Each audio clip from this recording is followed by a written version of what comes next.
The morning sun streamed through the floor-to-ceiling windows of our downtown Chicago penthouse, casting long shadows across the marble countertops. I stood in the kitchen, watching my husband Marcus flip through real estate listings on his iPad while sipping his third espresso of the day. At 37, he had that confident swagger that came with success: tailored suits, expensive watches, and the kind of presence that commanded attention in every room. "Honey, look at this one," he said, not looking up from the screen. "It's a 6-bedroom in Lincoln Park. Perfect for entertaining clients." I glanced over his shoulder at the $2.3 million listing. The house was stunning, exactly the kind of place I dreamed of when I was growing up in my parents' modest 2-bedroom ranch in Naperville. But something about the way Marcus talked about it, like it was already decided, made my stomach tighten. "It's beautiful," I said carefully, "but maybe we should discuss the budget first? I know the market is competitive right now." Marcus finally looked up, his gray eyes holding that familiar expression, the one that made me feel like I was stating the obvious to someone far more intelligent. "Emma, sweetheart, you make $42,000 a year as a marketing coordinator. I make $420,000 as a senior partner at the firm. I think I have a pretty good handle on what we can afford." The numbers hit me, like they always did. 10 times. He made 10 times what I made. It wasn't that I didn't know this. It was impossible to forget when it was brought up in nearly every financial conversation we'd had over our 3 years of marriage. "I know that," I said, trying to keep my voice steady. "I just thought we could look at it together, maybe consider some other options." "Other options?" Marcus set down his iPad and turned to face me fully. "Emma, I appreciate that you want to be involved, but real estate investment requires a certain level of financial sophistication. You focus on your little marketing campaigns, and let me handle the big decisions." Little marketing campaigns. The words stung more than they should have. I'd worked so hard to build my career, starting as an intern at a small agency and slowly working my way up. My campaigns weren't little. They'd helped increase client retention by 30% last quarter. But in Marcus's world, in our world, that seemed to matter less than the size of the paycheck. "Of course," I said, forcing a smile. "You're right." Marcus's expression softened, and he reached over to squeeze my hand. "I know you want to contribute, and I love that about you.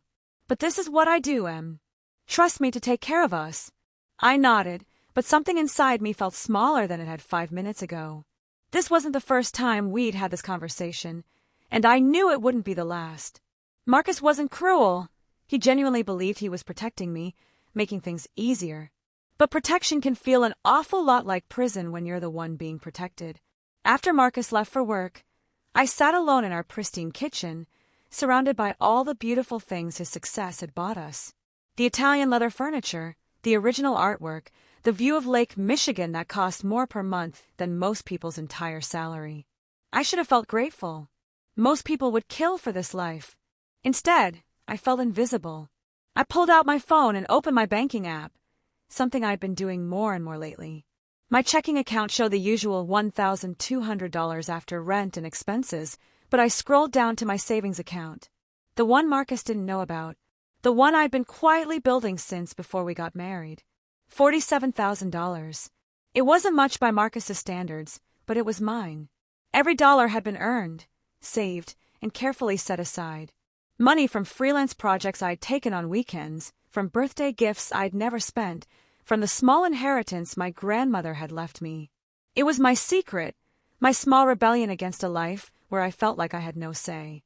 That evening, Marcus came home with takeout from our favorite steakhouse, a $40 dinner that he'd ordered without asking what I wanted. He was in a good mood, talking animatedly about a case he'd won and the bonus he'd likely receive. "I called the realtor about the Lincoln Park house," he said, settling onto the couch beside me. "We're seeing it tomorrow at 2. "Tomorrow!" I looked up from my laptop, where I'd been working on a presentation for Monday. "I have that client meeting with the Peterson account.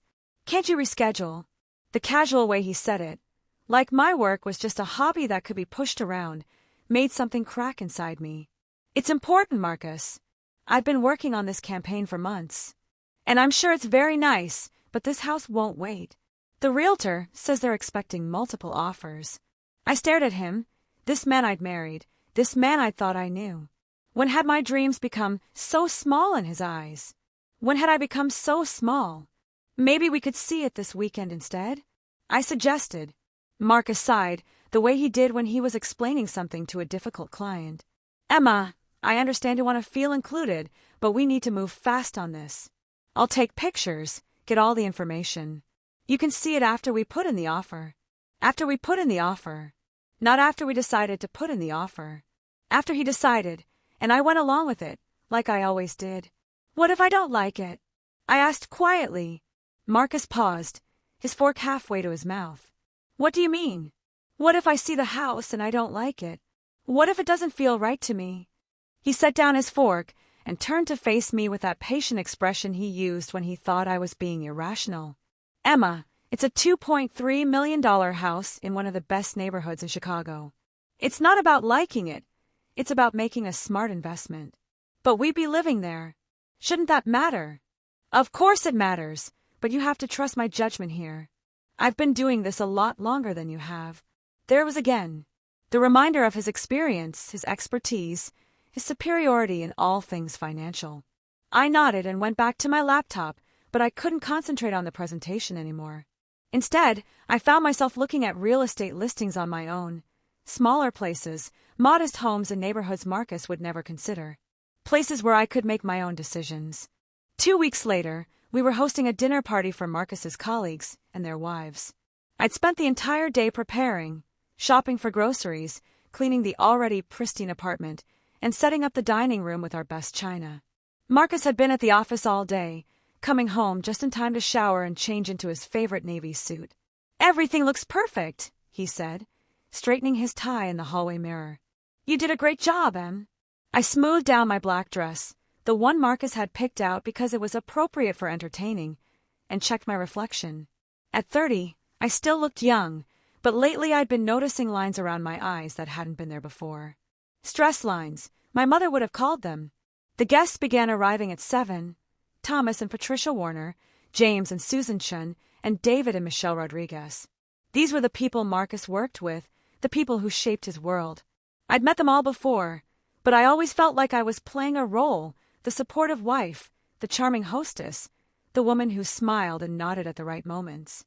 Dinner conversation flowed easily around topics I barely understood, market trends, investment strategies, the latest developments in corporate law.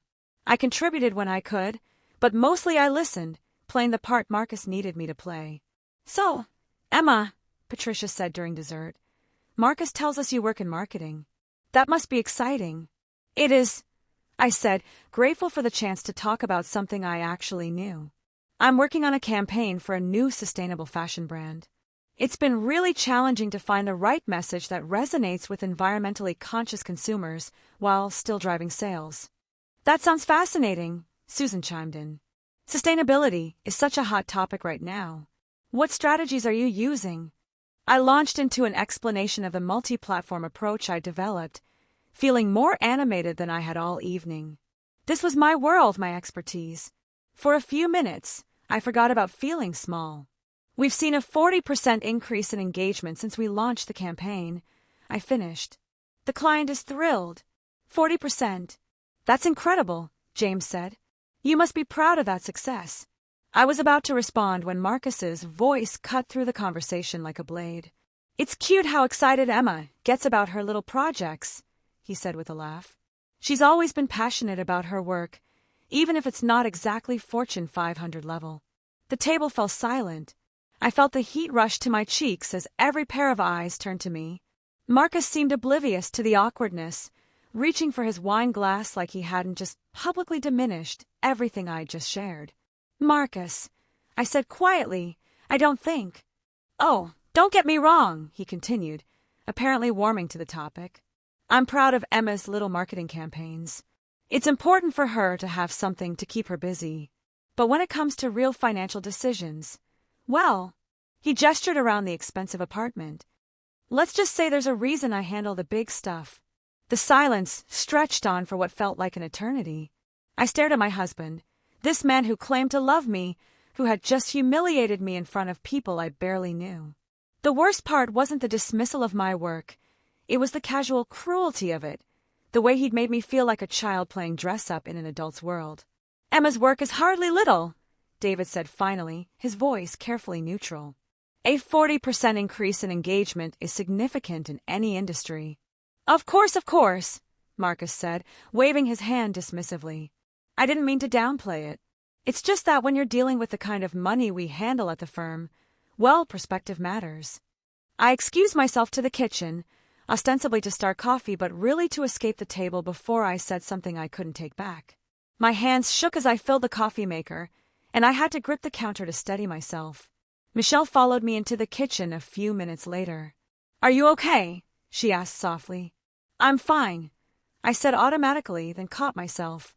Actually, no. I'm not fine. She didn't say anything, just stood there waiting for me to continue. He does this, I said finally. He makes me feel like I don't matter. Like my opinions don't count, because I don't make enough money to have them. Michelle was quiet for a long moment. How long has this been going on? 3 years. Our entire marriage. The words came out before I could stop them. I love him, I do. But I feel like I'm disappearing. You don't have to disappear, Michelle said gently. You have choices, Emma. You always have choices. The party ended shortly after that, with stilted goodbyes and promises to get together soon that everyone knew wouldn't happen. After the last guest left, Marcus and I cleaned up in silence. He seemed pleased with how the evening had gone, humming softly as he loaded the dishwasher. I think that went well, he said. Thomas mentioned the Lincoln Park house again. He thinks we should move fast. Marcus, I said, my voice barely above a whisper. We need to talk. He looked up from the dishes, finally seeming to notice my expression. What's wrong? What you said tonight. About my work being little projects. About how I should leave the big decisions to you. I took a deep breath. It hurt, Marcus. It really hurt. His expression softened slightly. I wasn't trying to hurt you. I was just being honest about our situation. Our situation? You make $42,000 a year. I make 10 times that. It's not an insult, it's just math. There it was again. The numbers that defined our entire relationship. The reason why his dreams mattered more than mine, why his decisions carried more weight, why I was supposed to be grateful for a life I'd never chosen. Money isn't everything, I said. Marcus stared at me like I'd suggested the earth was flat. Emma, money is what pays for this apartment, for your car, for the vacations we take. Money is what's going to buy us that house in Lincoln Park. Money is what gives us choices. But I don't get choices. You get choices. I get to live with whatever you decide. Because I'm the one who can afford the choices we want to make. His voice was rising now. Do you want to live in some tiny apartment in the suburbs? Do you want to drive a 15-year-old Honda? Because that's what your salary can afford. Maybe I do, I said, surprising myself with the conviction in my voice. Maybe I'd rather have a small apartment where I get to make decisions than a mansion where I'm just a guest. Marcus ran his hand through his hair, clearly frustrated. I don't understand why you're being so difficult about this. I take care of you. I provide for you. Most women would be grateful. Most women would be grateful. The words echoed in my mind long after he'd gone to bed. I sat alone in our beautiful living room, surrounded by things I'd never chosen, in a life I'd never really decided on. Grateful. I was supposed to be grateful, but all I felt was empty. The next morning, I woke up before Marcus and sat at the kitchen table with my coffee, staring at the sunrise over Lake Michigan. The view was spectacular, the kind of view that real estate agents described as $1 million, but I felt nothing. It was like looking at a painting in a museum, beautiful, but completely removed from my life. Marcus came out of the bedroom already dressed for work, straightening his tie as he grabbed his travel mug from the counter. Listen, he said, his voice carrying that careful tone he used when he was trying to smooth things over. I know you were upset about last night. Maybe I came across stronger than I intended. I looked up at him, waiting. I don't want you to feel like your opinion doesn't matter, he continued. It does, but you have to understand that when it comes to major financial decisions, I have more experience. It's not personal, Em. It's just practical. Right, I said quietly. Practical. He leaned down and kissed the top of my head. I called the realtor. We're seeing the Lincoln Park house on Saturday. I think you'll love it once you see it. After he left, I sat in the silence of our apartment and made a decision that would change everything. I called in sick to work, something I'd never done unless I was actually ill, and drove to my parents' house in Naperville. My childhood home looked exactly the same as it had when I left for college 12 years ago. The same beige siding, the same red front door, the same garden gnomes my mother refused to get rid of despite my father's annual complaints. It was modest, middle class, and suddenly it felt like a sanctuary. "Emma!" My mother opened the door, surprised to see me on a Wednesday morning. "Sweetheart, what are you doing here?" "I need to talk to you and Dad," I said, and my voice broke on the last word. An hour later, I was sitting at the same kitchen table where I'd done homework as a child, telling my parents about my marriage. Really telling them for the first time. About the constant reminders of my inadequate salary, about the decisions I wasn't allowed to make, about feeling like a decorative object in my own life. My father, a retired electrician who'd worked his way up from apprentice to owning his own small business, listened with growing anger. My mother, a nurse who'd managed their household finances for 30 years, just held my hand. "Honey," she said finally, "you don't have to live like this." "But I don't make enough to live the way we do now," I said. "Marcus is right about that. I can't afford the apartment, the car, any of it." "So what?" my father said, his voice gruff with emotion. "You think your mother and I were miserable because we couldn't afford a penthouse. You think love is about what you can buy. Your father's right," my mother said gently. "We raised you to be independent, to make your own choices. We didn't sacrifice and save for your education so you could spend your life asking permission to have opinions." That afternoon, I drove back to the city and did something I'd never done before. I went to see a lawyer. Not one of Marcus's colleagues, but a family law attorney my college roommate had recommended. I didn't make any decisions that day. I just asked questions. What would divorce look like? What would I be entitled to? What would I be walking away from? The answers were sobering. Illinois was a no-fault state, which meant I wouldn't get alimony unless I could prove I needed it to maintain the lifestyle I'd become accustomed to. The apartment was in Marcus's name, as was the car and most of our assets. I'd walk away with my 401k, my personal belongings, and not much else. "But you'd walk away free," the lawyer said. "Sometimes that's worth more than money." That evening, I made another decision. I opened my laptop and started looking at real estate listings again. Not the multi-million-dollar homes Marcus favored, but modest houses in neighborhoods I could actually afford. Places where I could start over, where I could build something of my own. I found it on a quiet street in Oak Park, a 1920s bungalow with hardwood floors, a small garden, and a price tag of $180,000. It needed work, but it was perfect. More importantly, it was possible. With my savings account and some help from my parents, I could make it happen. I called the realtor that night. "I'd like to see the house on Forest Avenue," I said. "Tomorrow, if possible." "Of course. Are you working with a lender for pre-approval?" "I'll be paying cash," I said, and the words felt like liberation. I didn't tell Marcus about the house viewing. I didn't tell him about the lawyer, or the conversation with my parents, or the decision that was crystallizing in my mind. For the first time in 3 years, I kept something entirely to myself. The Oak Park house was even better in person. It had character, something our sterile downtown apartment completely lacked. The rooms were small but cozy, with built-in bookshelves and original fixtures. The kitchen was tiny compared to our marble showcase, but it felt warm, lived in. The previous owner was an elderly woman who lived here for 40 years, the realtor explained as we walked through the rooms. She really loved this place. I could see why. This wasn't just a house, it was a home. A place where someone had made coffee every morning, where they'd celebrated birthdays and weathered sorrows, where they'd lived a real life. "I'll take it," I said. The realtor looked surprised. "Don't you want to think about it? Discuss it with your husband." "No," I said, and I meant it. "I don't need to think about it. And I don't need to discuss it. This is my decision." That Saturday, Marcus and I went to see the Lincoln Park house. It was everything he'd promised: 6 bedrooms, a gourmet kitchen, a 3-car garage, and a price tag that made my head spin. It was all so cold, impersonal, and completely soulless. "What do you think?" Marcus asked as we walked through the master bedroom suite. "It's very nice," I said, because it was true. It was nice. It was also nothing I wanted. "Nice!" Marcus laughed. This is a dream house. Look at this view. Look at this closet. This is the kind of place where we can really start our life together. I looked around at the empty rooms, the perfect proportions, the stunning view of Lincoln Park. It was beautiful. It was also a prison, just a bigger one than we had now. I can't do this, Marcus, I said quietly. Can't do what? The house. We can look at others if you. I can't do this marriage. The words hung in the air between us like a physical thing.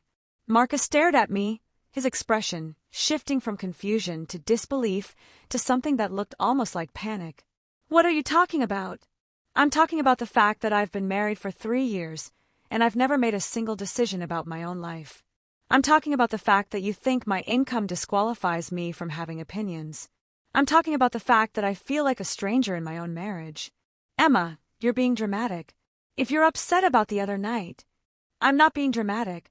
I'm being honest. For the first time in 3 years, I'm being completely honest. We drove home in silence, and that night I told Marcus I was leaving. I told him about the lawyer, about the house I'd bought, about the decision I'd made to start over. He argued, pleaded, promised things would change, but I knew they wouldn't. You can't build a partnership on a foundation of inequality.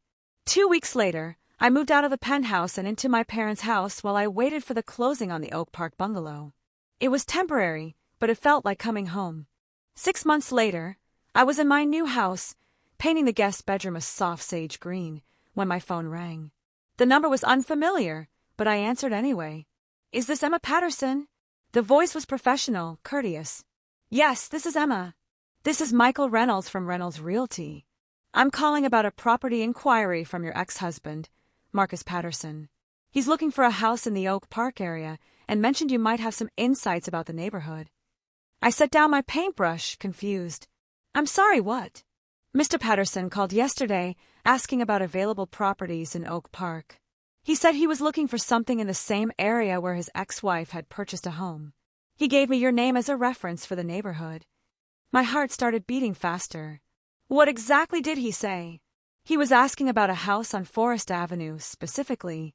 He seemed to think you might have looked at it during your search. I told him that property sold 6 months ago, and he seemed quite surprised.